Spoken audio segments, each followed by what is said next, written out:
Am I not as free as anyone else? Am I not an apostle? Haven't I seen Jesus our Lord with my own eyes? Isn't it because of my work that you belong to the Lord? Even if others think I am not an apostle, I certainly am to you.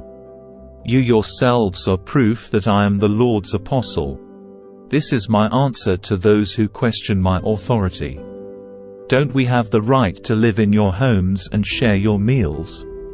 Don't we have the right to bring a believing wife with us as the other apostles and the Lord's brothers do, and as Peter does?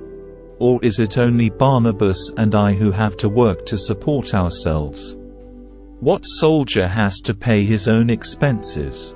What farmer plants a vineyard and doesn't have the right to eat some of its fruit? What shepherd cares for a flock of sheep and isn't allowed to drink some of the milk? Am I expressing merely a human opinion?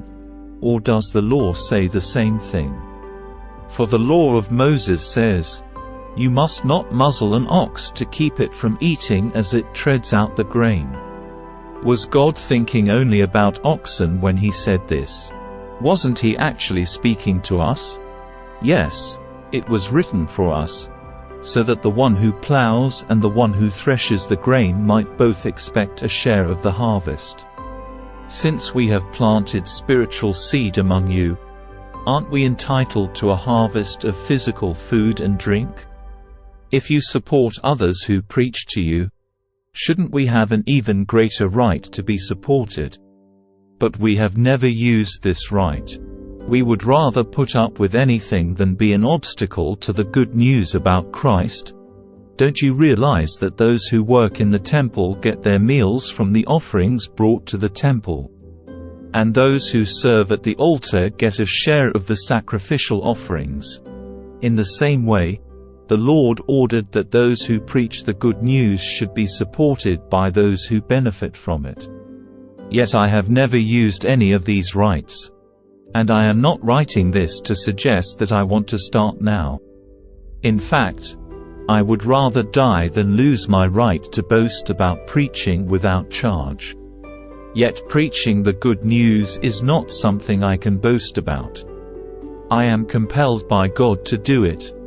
How terrible for me if I didn't preach the good news. If I were doing this on my own initiative, I would deserve payment. But I have no choice, for God has given me this sacred trust. What then is my pay? It is the opportunity to preach the good news without charging anyone. That's why I never demand my rights when I preach the good news. Even though I am a free man with no master, I have become a slave to all people to bring many to Christ.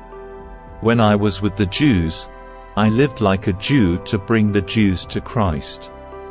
When I was with those who follow the Jewish law, I too lived under that law. Even though I am not subject to the law, I did this so I could bring to Christ those who are under the law. When I am with the Gentiles who do not follow the Jewish law, I too live apart from that law so I can bring them to Christ. But I do not ignore the law of God. I obey the law of Christ. When I am with those who are weak, I share their weakness, for I want to bring the weak to Christ. Yes, I try to find common ground with everyone, doing everything I can to save some.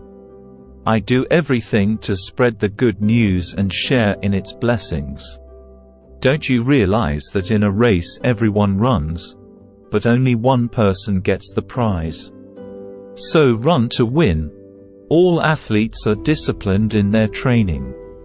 They do it to win a prize that will fade away, but we do it for an eternal prize. So I run with purpose in every step. I am not fighting like a boxer beating the air. I discipline my body like an athlete, training it to do what it should. Otherwise, I fear that after preaching to others I myself might be disqualified.